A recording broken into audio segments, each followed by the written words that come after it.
ठीक है गुरु जी, आदेश स्वागत है करें गुरु जी। डॉक्टर साहब। आपका वक्तव्य प्रस्तुत करें। जी। ओम अस्मद् गुरुभ्यो नमः। अस्मद् परम गुरुभ्यो नमः। अस्मद् सर्व गुरुभ्यो नमः। श्री राधा कृष्णाभ्याम नमः। श्रीमते रामानुजाय नमः। लंबोदरम परम सुंदरम मेघदंतं रक्तांबरं त्रिनयनं परमं पवित्रम् उदद्दिवाकरज्वलकायकान्तं विघ्नेश्वरं सकलविघ्नहरं नमामि। शरीरं स्वरूपं ततो वा कलत्रं यश्चारुचित्तं धनुं मेरुतुल्यम् मनश्चैन लग्नै श्री गुरुरंगि पद्मे तत्किं तत्किं तत्किं तत्किं नारायणं नमस्कृत्यं नरं चैव नरोत्तमं देवी सरस्वती व्यासं ततो जय मुदीरयेत्।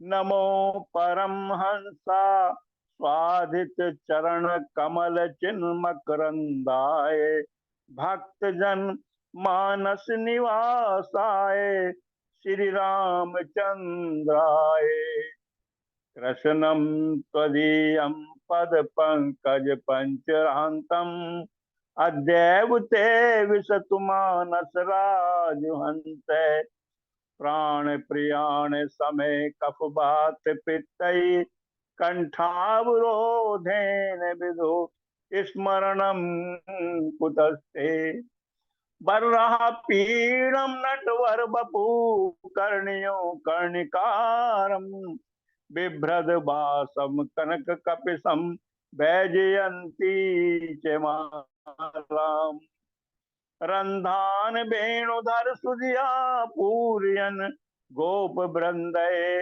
वृंदारण्य सपद रमणम प्रविशदम गीत कीरते ध्यायेत् नित्यं महेशं रजत गिरिनिभं चारुचंद्रावतंसं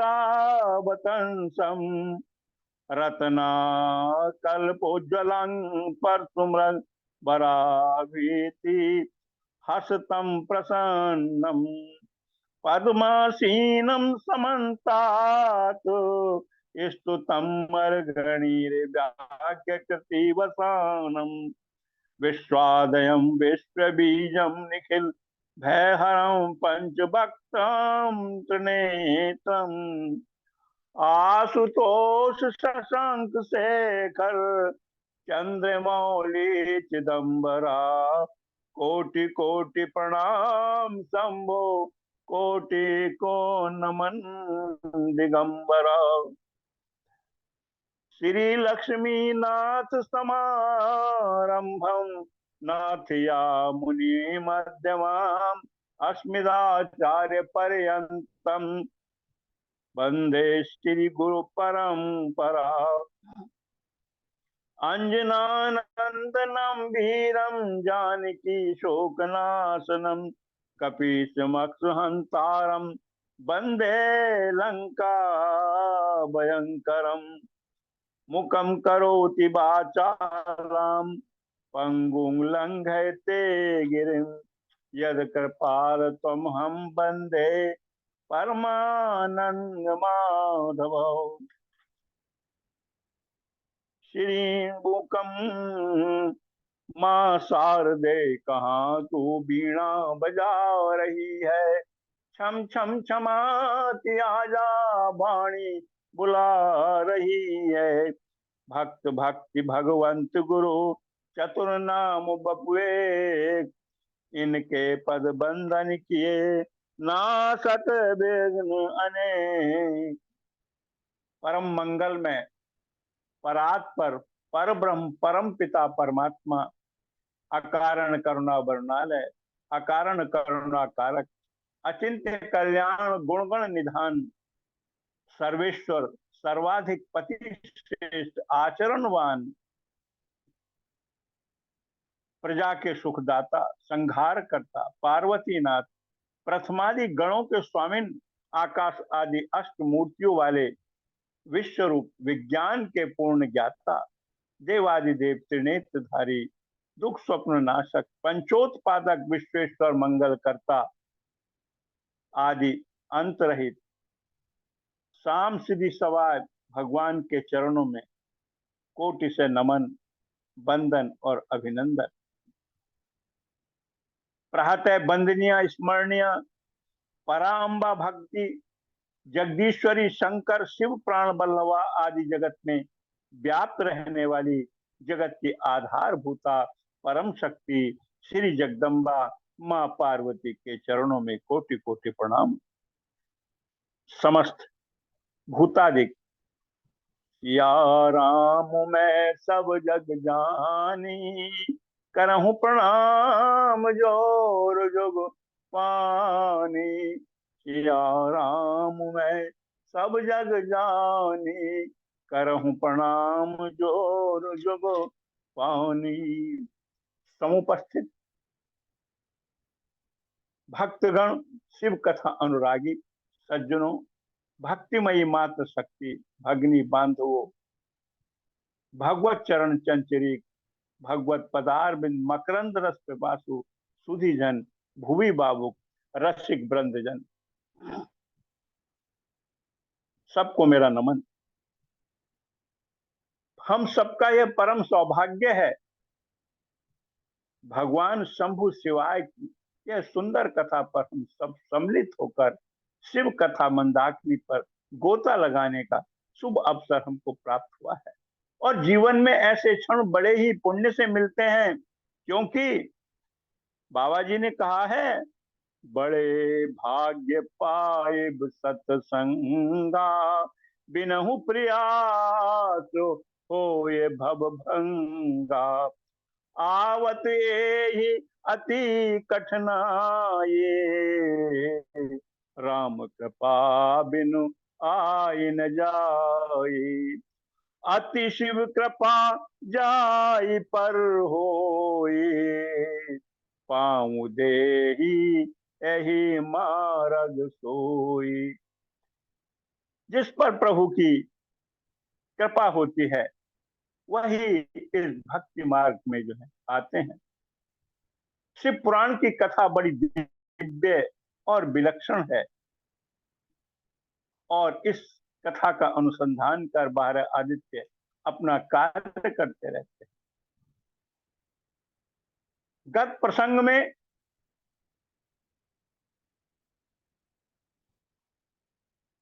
हमने प्रणव पंचाक्षरी मंत्र महात्म्य, बिल्व का महत्व आदि का जो है प्रसंग श्रवण किया था।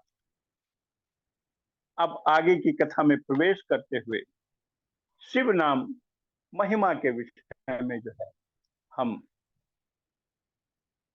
श्रवण करेंगे। जिसके शरीर पर भस्म, रुद्राक्ष और मुख में शिव नाम, यह तीनों विद्यमान रहते हैं, उनका पाप विनाशक दर्शन संसार में दुर्लभ है। भगवान शिव का नाम गंगा है, और जो भस्म धारण करते हैं विभूति, वो यमुना है, तथा रुद्राक्ष को सरस्वती कहा गया है। और इन तीनों का संयुक्त त्रिवेणी समस्त पापों को हरने वाली है। बहुत पहले की बात है, ब्रह्मा जी ने जिसके शरीर में उक्त तीनों त्रिपुंड रुद्राक्ष और शिव संयुक्त रूप से विद्यमान थे, उसके फल को एक तराजू के एक पल्ले में रखा और दूसरे पल्ले में त्रिवेणी स्नान करने से उत्पन्न फल को रखा, तो तुलना में दोनों बराबर उतरे। अतएव विद्वानों को चाहिए कि इन तीनों को सदा अपने शरीर पर धारण करे। शिवेति नाम दावाग्ने महापातक पर्वता, भस्मी भवन्ते नायासात सत्यम सत्यम न संशये। शिव इस नाम रूपी दावानल से महान पातक रूपी पर्वत अनायास ही भस्म हो जाते हैं।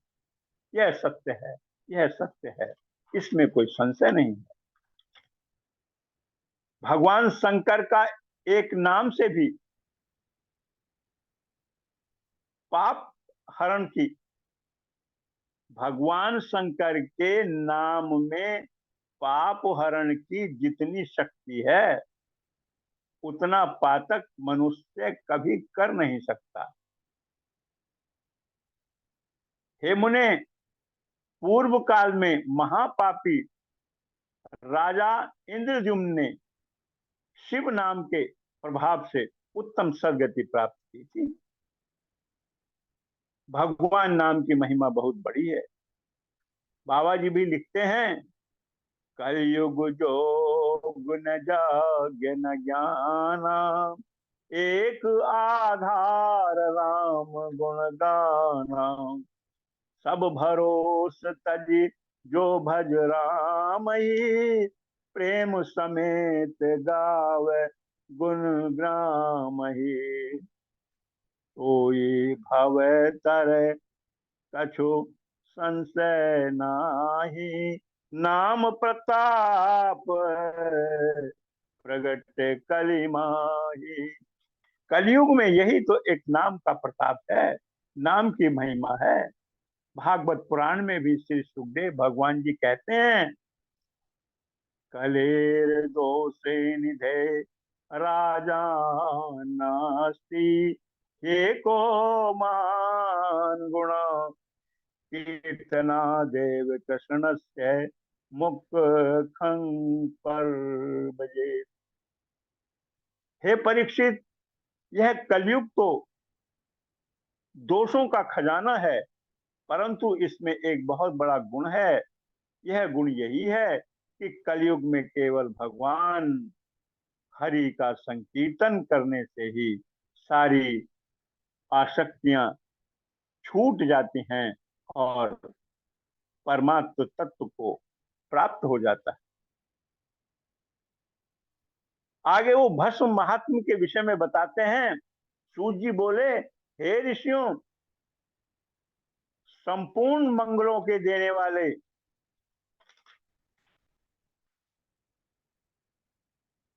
उत्तम है। सूत जी बोले, हे ऋषियों, संपूर्ण मंगलों को देने वाला भस्म उत्तम है। उसके दो भेद बताए गए हैं। मैं उन दोनों भेदों का वर्णन करता हूं, सावधान होकर सुने। एकम गेयम महाभस्मम, द्वितीयम स्वल्प संज्ञकम। एक को महाभस्म जानना चाहिए और दूसरे को स्वल्प भस्म। महाभस्म के भी अनेक भेद हैं, पर मुख्य रूप से तीन प्रकार हैं, श्रोत, स्मार्त और लौकिका। भस्म के भी जो है भेदों का वर्णन किया गया है।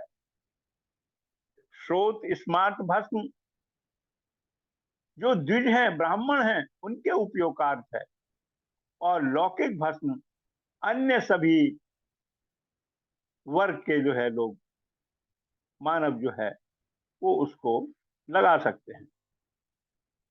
श्रेष्ठ ऋषियों ने कहा कि ध्वजों को जो ये धारण करना चाहिए, भस्म, रुद्राक्ष, ये जो है वैदिक मंत्र के उच्चारण पूर्वक भस्म धारण करना चाहिए। अन्य लोग जो है बिना भस्म के भी, बिना मंत्र के भी जो है धारण कर। भस्म और त्रिपुंड धारण करना श्रेष्ठकर है। इसकी निंदा करने वाले लोग ब्रह्मा जी की आयु पर्यंत घोर नरक में पड़े रहकर यातनाएं भोगते हैं। जो भस्म त्रिपुंड धारण कर श्रद्धा, यज्ञ, जय, होम, पूजन आदि करते हैं, उनकी अंतर आत्मा शुद्ध हो जाती अब आगे वो रुद्रदास के विषय में कहते हैं। सूत जी बोले कि हे सौनक जी, रुद्राक्ष भगवान शंकर को अति प्रिय है। इसके द्वारा जप करने से समस्त पाप नष्ट हो जाते हैं, और इसकी महिमा तो सदा शिव ने स्वयं लोक के कल्याणार्थ श्री पार्वती जी को सुनाई है। सदाशिव ने पार्वती जी से कहा कि हे देवी, मैंने पूर्व काल में दिव्य सहस्त्र वर्ष पर्यंत तपस्या की थी, और एक दिन मेरा मन कुछ क्षुब्ध हो गया, और उस समय मैंने लीलावश अपने दोनों नेत्र खोल दिए।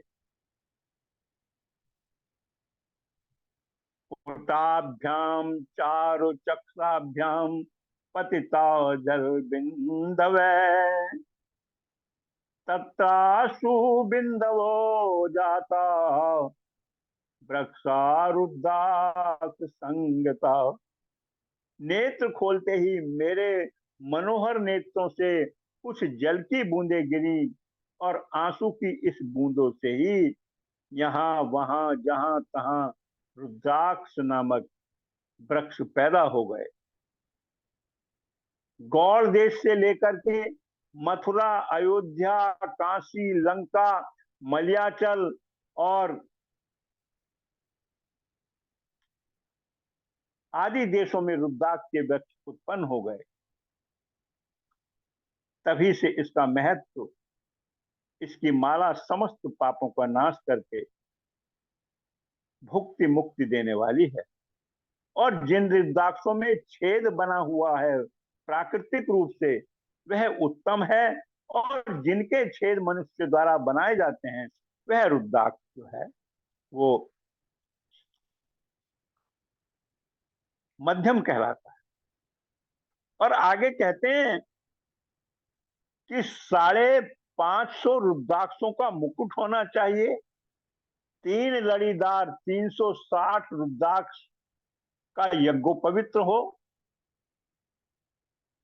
101 रुद्राक्ष की माला हो, 3 रुद्राक्ष शिखा में हो, और 6 रुद्राक्ष जो हैं वो कानों में पड़े रहें, और दोनों के कोहनियों में 11-11 रुद्राक्ष का धारण करना चाहिए, और मणिबंध में भी 11-11 रुद्राक्ष, जनेऊ में 3 और कमर में 5। इस प्रकार से कुल 1100 रुद्राक्षधारी मनुष्य साक्षात शिव रूप है। 3 मुखी रुद्राक्ष साधना सिद्ध करता है, यह प्रमुख विद्याओं में निपुण कर देता है। 4 मुख वाला रुद्राक्ष ब्रह्म रूप है, इसके दर्शन और पूजन से हत्या का भी पाप छूट जाता है, चारों पुरुषार्थों का फल भी प्रदान करता है। कालाग्नि नामक पंचमुखी रुद्राक्ष रुद्र रूप है, यह सब कामनाएं पूर्ण कर मोक्ष प्रदान करता है। 6 मुखी रुद्राक्ष स्वामी कार्तिकेय का स्वरूप है, इसे दक्षिण हाथ में बांधने से ब्रह्म इत्यादि के दोषों से भी निवृत्ति मिल जाती है। सप्तमुखी रुद्राक्ष के अनेक नाम हैं, इसके धारण करने से धन प्राप्त होता है। अष्टमुखी रुद्राक्ष अष्टमूर्ति भैरव का रूप है, इसके धारण करने से दीर्घायु की प्राप्ति होती है। 9 मुखी रुद्राक्ष भैरव तथा कपिला रूपा है, और इसकी अधिष्ठात्री 9 स्वरूपा अंबा देवी हैं। इसे वामांग में धारण करने से वैभव प्राप्त होता है।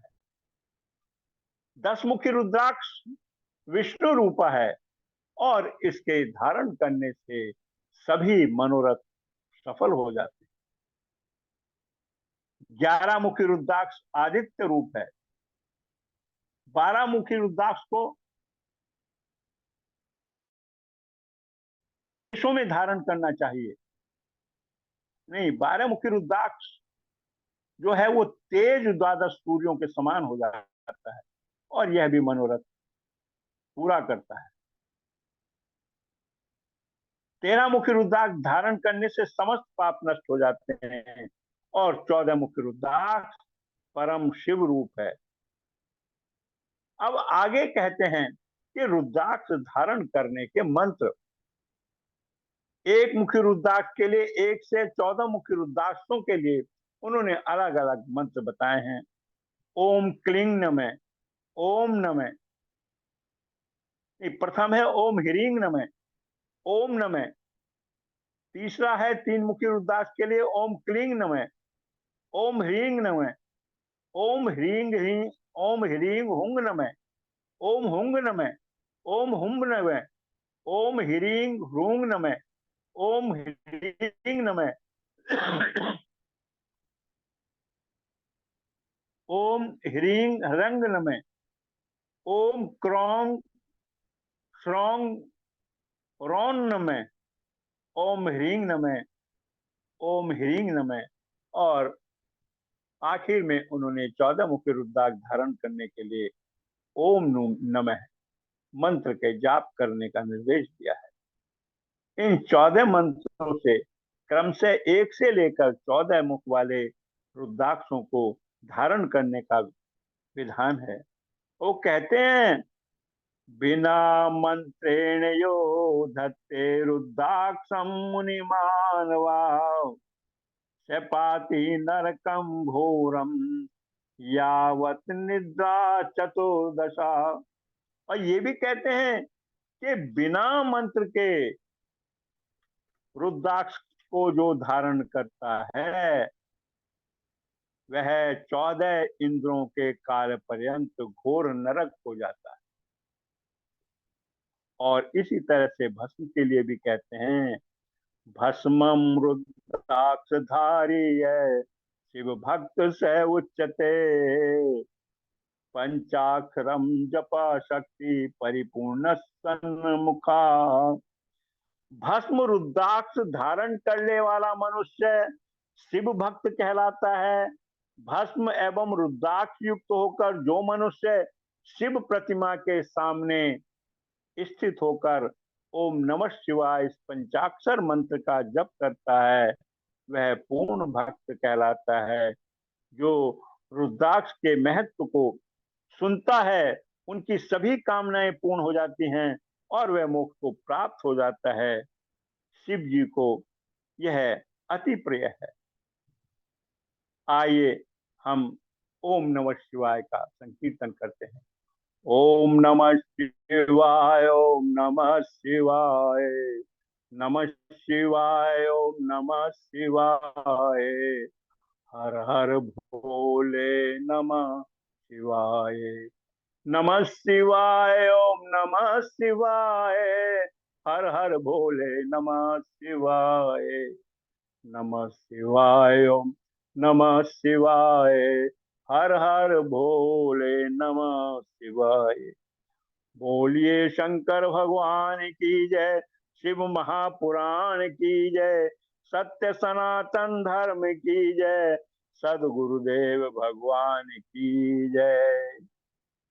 जय जय ओम नमो भगवते पार्वते नमः। हर हर महादेव, हर हर महादेव। बहुत सुंदर गुरु जी के चरणों में बहुत सुंदर डॉक्टर ये साहब, आज का चरणों में समर्पित। बहुत बहुत सुंदर डॉक्टर साहब, सुंदर बहुत वर्णन। बहुत बहुत धन्यवाद स्वामी जी। अब तो आप स्वामी जी हो गई हैं गोपिकानंद जी। बहुत बहुत धन्यवाद आपका। बहुत अच्छा। और बड़ा प्रसन्नता होती है कि आप एकदम तैयार रहते हैं प्रवचन के लिए भाई। वाह वाह। सभी के लिए प्रेरणा है और सबको बल देते हैं। ठाकुर जी के चरणों में यही प्रार्थना है कि आपको खूब बल हमेशा देते रहें और ऐसे ही प्रवचन होते रहें। वाह वाह, बहुत बढ़िया। जी गुरु जी, बहुत आपका आशीर्वाद बना रहे।